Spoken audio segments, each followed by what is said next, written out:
Olá, crianças, tudo bem? Então vamos iniciar mais uma aula, tá? Hoje vamos falar de psicose, como tratar a abordagem com o paciente mental, tá bom? Então vamos lá, começar a nossa aula. Psicose. O psicótico tem maior comprometimento psíquico. A pessoa psicótica tem sua personalidade inteiramente distorcida pela doença. Aceita seus sintomas como reais e, a partir deles, passa a reconstruir seu ambiente, recriando um mundo que somente ele pode reconhecer. Tem delírios e alucinações diversas, distúrbios de percepção. O psicótico não aceita a realidade. O psicótico não aceita a realidade, por isso cria uma nova realidade para viver. Torna-se incapaz de continuar seu trabalho ou até mesmo de viver com a família, porque seu senso de autopreservação fica seriamente perturbado. É comum o indivíduo a referência da realidade. Então, a pessoa que tem psicose é uma pessoa que não vive em sociedade, tá? Porque o senso de percepção dela é só dela. Por exemplo, eles criam um mundo que é só deles. Esse mundo que a gente vive não existe para o psicótico. Ele cria um mundo que é dele. Por exemplo, eu sou a rainha da Inglaterra. Eu sou a rainha da Inglaterra, eu não posso morar nessa casa. Eu tenho que morar numa casa que é assim, assim, assim, e mistura várias coisas. Então é meio difícil desse paciente viver em sociedade. A vida do psicótico é um eterno drama. O que fica do mundo para ele é a hostilidade. Para se chegar à psicose, a sua história de vida foi muito horrível. A hostilidade foi a marca que mais ficou para ele, e o que mantém seu psiquismo vivo são os delírios e as alucinações. Possui dificuldades afetivas e sexuais.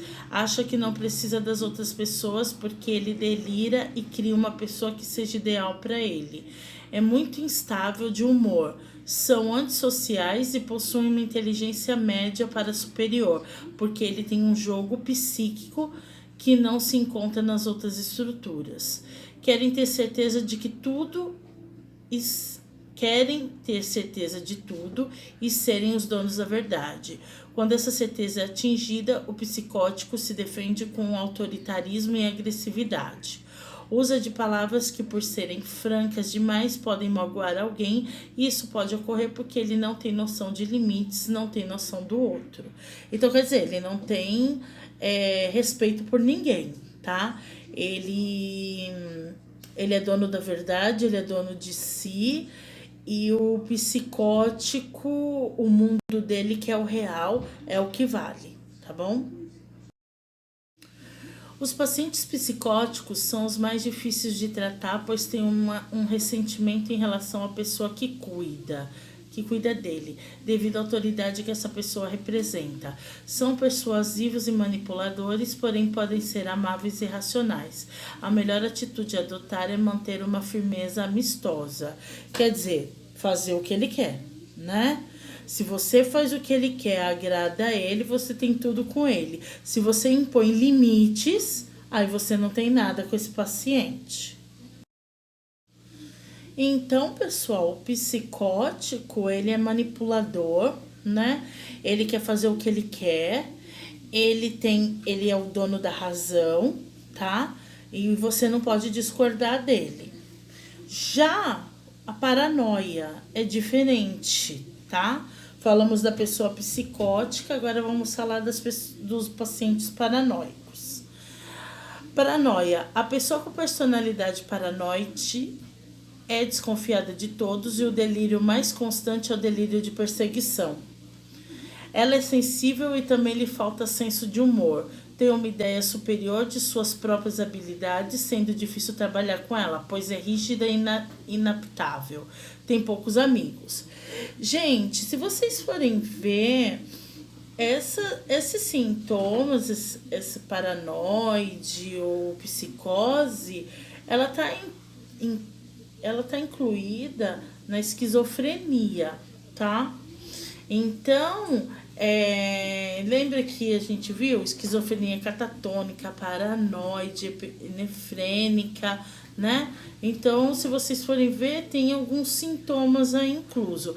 Claro que a gente está falando de um conjunto e depois separado, tá bom? Porque tu pode ter o paciente só com paranoia, e pode ser o paciente só com um psicose, tá bom? Então, o paciente que tem paranoia, ele tem desconfiança de todo mundo, porque todo mundo persegue ele. Todo mundo quer pegar ele, todo mundo quer fazer mal para ele, então ele é desconfiado, né? E ele tem uma superioridade muito grande. Por exemplo, você quer me pegar, mas eu tô lendo o seu pensamento e eu sou mais esperto que você e eu vou conseguir vencer você porque eu li seu pensamento. Deu para entender? Então ele não é de muitos amigos já porque ele desconfia de todo mundo porque todo mundo tá atrás dele, tá bom? Psicomaníaco depressiva, PMD, tá? Tem até um filme, se não me engano, com a Tata Werneck que fala dessa psicomaníaca depressiva, né? E eu vou buscar uns vídeos também para ficar mais nítido na cabeça de vocês, tá bom? Então a pessoa com PMD, que é psicomaníaco depressiva, ela vive episódios de depressão com mania, ou seja, períodos de abatimento, desinteresse e outros de alegria contagiante e superatividade. Possui grande risco ao suicídio. Mesma coisa do que? Qual é a matéria que a gente já viu? A pessoa psicomaníaca depressiva é a que tem transtorno bipolar, tá? Mas lembra que o transtorno bipolar nós temos dois tipos, o 1 e o 2, tá? Diferente desse. Ela tem os períodos de alegria e os períodos que a gente chama de mania, lembra? De euforia e de depressivo. Mas esses períodos são diferentes de lá porque eles são bem intensos. E no período depressivo, esse paciente pode vir se matar. Nós temos a psicopatia. Aí chega onde eu gosto, né? Que é o pervertido ou psicopata, né? Perversão está ligada à sexualidade. O perverso tem o objetivo de manipular o outro com o objetivo de prazer. Vive transgredindo normas e valores, como por exemplo a corrupção. Então, quer dizer, ele faz tudo para ter prazer, tá? Tá ligado à sexualidade. Ele faz tudo para ter sexo, tá bom? Independe do que ele vai corromper as pessoas, ele vai pôr os valores dele para ele conseguir o que ele quer, tá? Acha que ele é o melhor, que no mundo só há idiotas, por isso ele nunca vai ser pego nas suas transgressões. Geralmente o prazer dele está não no ato errado em si, mas fazendo o errado, ou seja, transgredir já lhe causa prazer. Então tudo que for errado já causa prazer para ele. Por exemplo, lugares proibidos, por exemplo, sair nu na rua. A gente sabe que não pode. Então isso já é uma transgressão. Isso já dá prazer para ele. Estupro, tá? Já é um ato de transgressão. Então isso já traz prazer para ele, tá bom? Então nós falamos aí de alguns sintomas que estão inseridos em algumas patologias que a gente já falou anteriormente, né? Agora nós vamos fazer a identificação de ideias suicidas nos pacientes, tá? Como que a gente identifica esse paciente que está querendo se matar, tá bom? Quando a pessoa está doente, há elementos tanto de angústia como de medo, que se manifestam das mais variadas formas e geralmente iguais àqueles que aprenderam a enfrentar durante os períodos da vida. Há pacientes que expressam verbalmente seus temores, outros negam sua existência. Alguns reagem com hostilidade, outros choram e assim por diante. O profissional de saúde, tendo conhecimento de que a reação de uma pessoa é geralmente resultado de experiências anteriores, deverá identificar suas necessidades, resposta à doença e tratamento e conservar a identidade pessoal do paciente chamando pelo nome.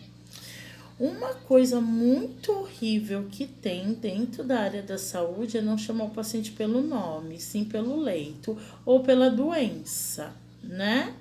Paciente com DPOC, paciente do leito tal, e não identifica o paciente pelo nome. Isso é muito ruim, tá? Nós temos que aprender a identificar o paciente pelo nome dele, tá? E não pela patologia. Então, o paciente, quando ele tem ideias suicidas, ele apresenta algumas características. Por exemplo, ele fala dos medos que ele tem: medo de morrer, medo do escuro, medo de ficar sozinho. Então, ele começa a trazer mais essas lembranças de medo para o profissional, verbalizando, né? E aí, o profissional tem que ficar esperto, porque ele tá dando sinais de que ele pode cometer suicídio.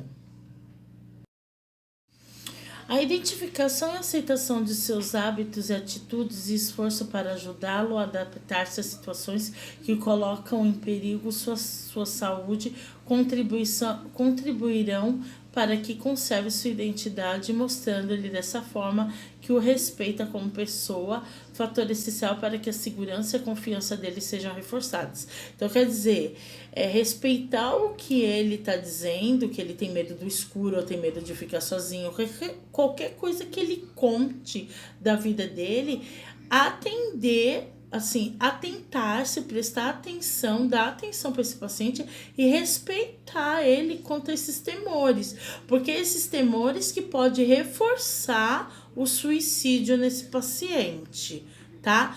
Claro que tem diferença em reforçar a ideia. Por exemplo, eu só tenho medo de escuro. Porque tem bicho-papão mesmo. Não é reforçar a ideia, é respeitar a ideia desse paciente. Além de identificar esse paciente suicida, a gente precisa ter um relacionamento, né? Não só com o paciente, aprender a ter um relacionamento com esse paciente psiquiátrico, com os familiares, né? E com nossos colegas, tá? Que a gente sempre brinca, é PQ, não sei o que é doido, não, essas brincadeirinhas assim acabam a ser pejorativas no mundo da psiquiatria, tá bom? Então vamos lá. Relacionamento interpessoal, empatia, né, com o próximo, compreendendo a si próprio e aos outros.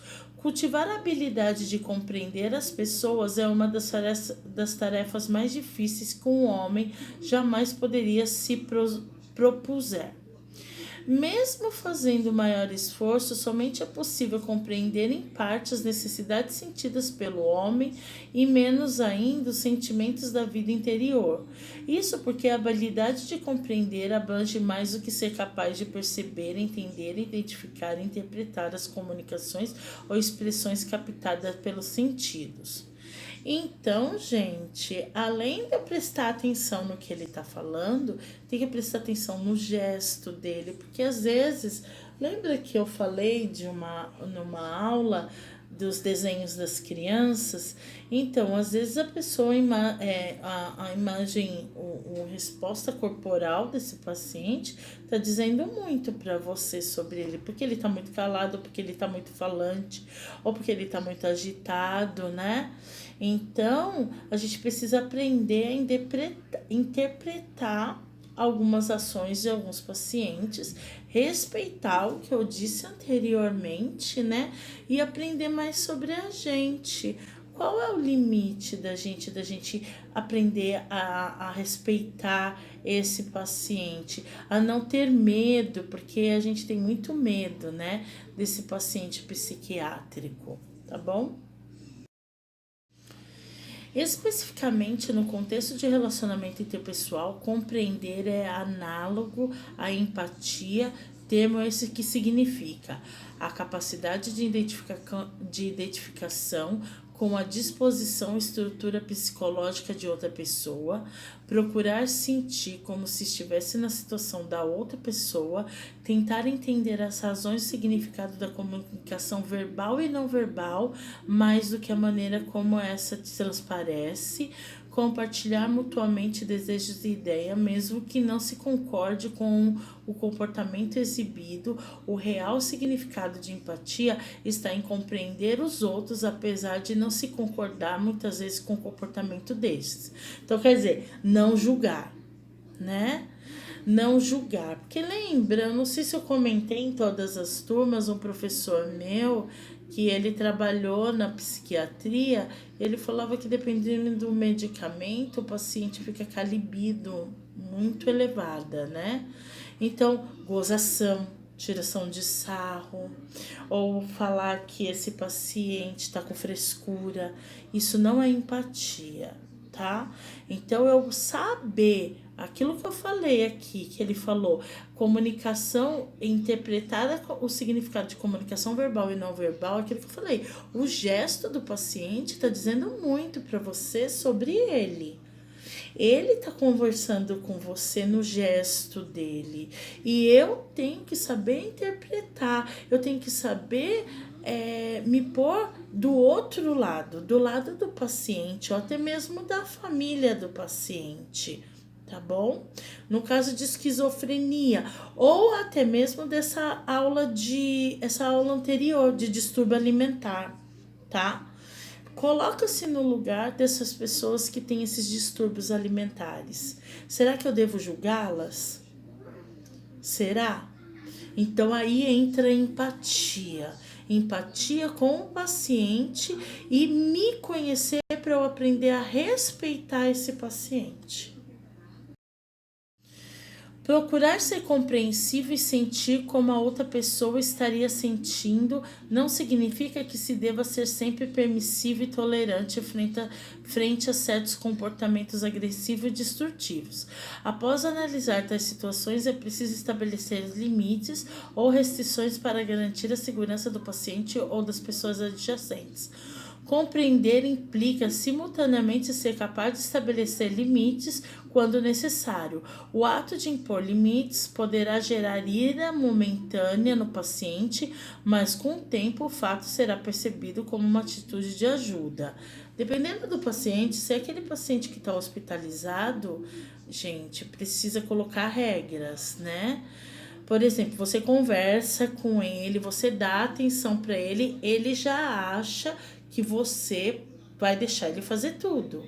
Então, quando você briga com ele, diz que é para ele parar ou de gritar ou qualquer coisa que ele esteja fazendo, impõe um limite para ele vai ficar bravo, ele vai achar que você não gosta mais dele e tudo.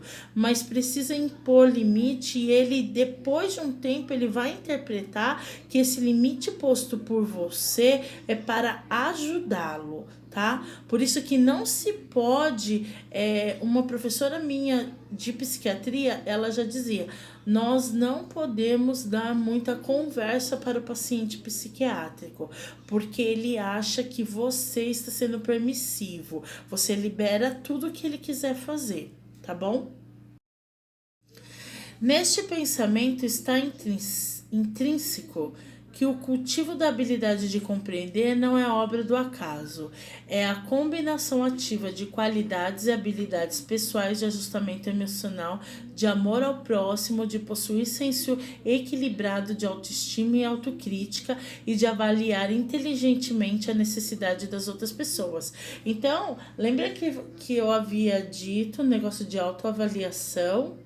Claro que vocês vão ver pacientes, igual eu falei, por exemplo, o paciente que ele tem anorexia, você vai ver ele no estado, pode ver o paciente no estado de calamidade, tá? Vocês assistirem o vídeo, vocês viram algumas moças, né, jovens, uma situação de calamidade.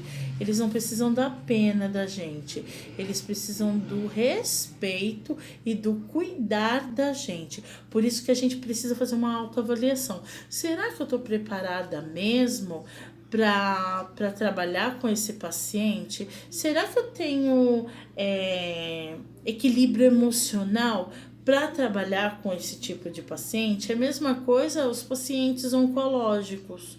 Escuto muitos de vocês dizendo: eu quero trabalhar na oncologia. Será que eu tenho estabilidade emocional para lidar com esse tipo de paciente? É essa análise que a gente tem que fazer para a gente antes de a gente cuidar de um paciente desse tipo, tá? Entretanto, assim como há fatores que influenciam a disposição para ser mais compreensivo, por outro lado, há outros que dificultam igualmente. Um desses é o egocentrismo, o egoísmo pessoal do profissional, o excesso de preocupação consigo próprio ou a dificuldade de discernimento do conceito de que é certo ou errado, que pode bloquear as tentativas de empatia com os outros. Então, assim, eu sempre tô certo. Ninguém tá. Eu nunca tô errada. Então, o paciente, ele pode te dar algumas lições, né? Você aprender algumas lições, e aquele egocentrismo, porque você é paciente e eu sou profissional, meu nariz lá em cima, né? E o paciente te ensinando o que é o certo e você não enxerga, porque o egocentrismo não deixa. Não entra empatia aí. Entra o quê? Eu ser superior a você, tá? Então você está abaixo de mim, então você sabe menos do que eu. Quem sabe aqui, quem manda aqui sou eu. Então você tem que me obedecer. É bem assim, tá? A comunicação na relação enfermagem versus paciente. A comunicação é um instrumento de expressão de nosso interior, do que pensamos, do que queremos, do que acreditamos. Comunicar é colocar algo em comum, é tornar-se comum com alguém. Comunicação são maneiras de receber e transmitir informações. Para que a comunicação ocorra, é preciso que haja emissor, mensagem e receptor. A boa comunicação depende da harmonia desses elementos. Claro que eu preciso de um receptor, né? Eu sou o emissor, vai ter a mensagem e tem o receptor, tá? Então, eu sou enfermeira, vou passar uma mensagem para o meu paciente. Emissor, mensagem, receptor.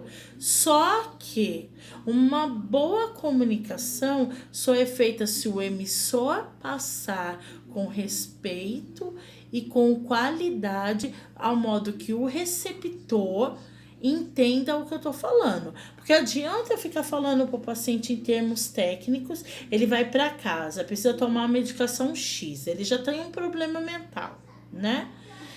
Ele já é um paciente psiquiátrico. Aí ou um familiar que não conheça, né? Então aí eu vou e passo termos técnicos. Esse receptor tá recebendo boa mensagem? Não está. Lembra aquele exemplo que eu dei da moça que me chamou para colocar uma bolsa de colostomia? Que lá no hospital não passaram para ela quando ela saiu, não passaram para ela como fazia a troca da bolsa. Então, não teve emissor, não teve mensagem, não teve receptor. Porque ninguém se comunicou. Então, o paciente teve que se virar sozinho, tá? Técnicas básicas para um bom atendimento ao paciente. Escolha de vocabulário, escolher palavras condizentes com o momento, evitar gírias ou palavras evasivas. Aquilo que eu acabei de falar. Você vai usar termo técnico com paciente que não entende nada? Não, né? Eu tenho que passar um vocabulário claro, que ele entenda. Facilidade de expressão, emitir as palavras de uma forma correta, demonstrando segurança naquilo que fala. Então, por exemplo, o paciente vai ter que tomar a medicação. Ó, a medicação é para tal coisa, em tal horário. O senhor precisa tomar essa medicação, porque essa medicação vai ajudar o senhor nisso, naquilo. Ter a maior segurança do que está passando para o paciente, né? Compreensão, empatia, saber entender que muitas vezes não é o que é dito não é de forma explícita. Então, saber interpretar que ele não está entendendo, porque às vezes ele tem vergonha de falar, olha, eu não estou entendendo. Então, tentar explicar de uma forma que ele entenda e perceber que o paciente não está entendendo e achar uma outra forma de passar essa informação para o paciente. Cortesia, tato nas relações humanas, ou seja, não ser ofensivo e descortês. Há um ditado popular que afirma: a primeira imagem é a que conta. E é grande verdade nisso. Se o primeiro contato for cordial, alegre e expansivo, este será a imagem que cada um fará do outro. Mas mesmo isso sucedendo, se no futuro passarmos a adotar um comportamento hostil, grosseiro, mal educado, com certeza aquela imagem que havíamos construído será destruída. Então, nós temos sempre que tratar o paciente do jeito que nós gostaríamos de ser tratados, tá? Com educação, com cordialidade, nada de rir. Às vezes eles falam uma coisa que pra gente parece até absurda, né? Mas para eles é comum. Então, ser bem cordial, educada, né? Quem for trabalhar no SUS sabe que a gente lida com pacientes que não tem muita educação, assim, de escolaridade, né? Então, eles são bem humildes, então a gente tem que aprender a lidar com essas pessoas com educação, tá? E chegamos, pessoas, na imparcialidade. Evitar tomar partido, não debater com o paciente, mesmo que certos comentários não sejam simpáticos a quem quer que seja. Não discutir sexo, política e religião. Eu acho que eu comentei alguma coisa em alguma aula de ética, alguma coisa, que dentro do hospital nós não temos sexo, nós não temos partido, nós não temos religião, nós não temos nada. Nós somos profissionais de saúde. Esse negócio de você estar dando a sua opinião para paciente, isso não dá certo, tá? Paciência, jamais apressar o paciente ou cortá-lo no meio de um desabafo. Então, principalmente gente de idade. Ai, anda logo. Ai, tenho outros pacientes para atender. Não faça isso, gente. Se ponha no lugar dele. O paciente idoso ou aquele paciente que está com problema motor ou neurológico, ele é mais lento mesmo na fala, no raciocínio. Então tem que ter paciência para lidar com esse paciente, tá? Empatia. Humildade, não ser o dono da verdade. Eu nunca sei tudo, né? Aquilo que eu acabei de falar, às vezes o paciente está te dando uma aula, ele sabe dos sintomas, ele conhece a medicação e ele tá te dando uma aula e você não. Eu sou a rainha da Inglaterra, eu sou enfermeira, então quem sabe mais aqui sou eu, porque eu estudei. Não, gente, às vezes ele vive mais isso do que a gente, então às vezes ele tem mais para passar do que a gente, tá? Atualização e desenvolvimento. Buscar sempre se manter com um bom nível de conhecimentos técnicos, se aprimore também a cada dia, mais no relacionamento com seus pacientes, familiares, os seus pacientes e com a equipe multiprofissional a qual irá lidar. Então a gente precisa, por exemplo, eu trabalho no centro cirúrgico. Eu entrei para trabalhar lá. Então eu entrei para trabalhar, pronto, acabou. Eu não preciso saber de mais nada. Eu preciso saber. Eu sempre tenho que saber. Tem que saber, por exemplo, quais são as cirurgias que mais acontecem nesse centro cirúrgico. Vou saber dessas cirurgias, de cada uma delas, quais são os sinais e sintomas. Vou me relacionar com esse paciente, aprender a angústia que ele está sentindo, né? Para eu poder confortar esse paciente, né? Porque todo mundo que entra no centro cirúrgico já pensa que vai acontecer alguma coisa ruim, tá? Então a gente tem que aprender a confortar esses pacientes, a gente tem que aprender a lidar com esses pacientes. E como que a gente aprende isso? Lidando com a gente primeiro. Como que eu vou lidar com um paciente angustiado, triste, deprimido, se eu sou angustiada, deprimida, estressada e não sei identificar, não quero saber de nada, eu quero fazer tudo do meu jeito? Não. Eu preciso fazer um autoconhecimento para ver se eu vou saber lidar com esse paciente. Tá bom?